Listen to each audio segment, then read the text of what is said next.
So first, if you don't mind, I will take issue with the term carbon pricing.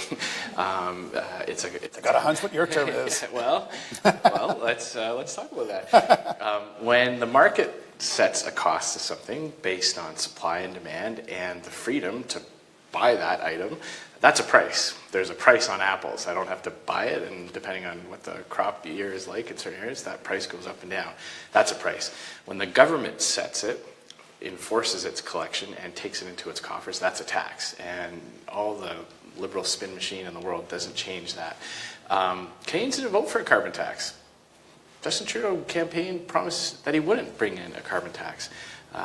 So Canadians, I believe, it's safe for me to say that Canadians did not give this government a mandate for a carbon tax. I haven't seen any evidence that it will actually reduce emissions. Our largest trading partners around the world are abandoning or refusing to go down the road of a carbon tax. The United States is not imposing a carbon tax on its economy, on its citizens, on its people. Australia repealed their carbon tax. The Socialist Party in France abandoned their plans for a carbon tax. So we are not going to impose a carbon tax on the Canadian people. I've made the commitment that our first piece of legislation in 2019, when I'm Prime Minister, will be an act to repeal the Carbon Tax Act.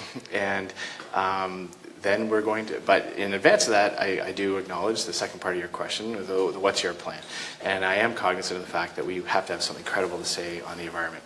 And you'll apologize if I'm not going to announce that today. Our shadow cabinet, our shadow ministers are working on our alternative. We're looking at some other models around the world and here in Canada that have been effective, concentrating more on the incentivizing people rather than punishing people.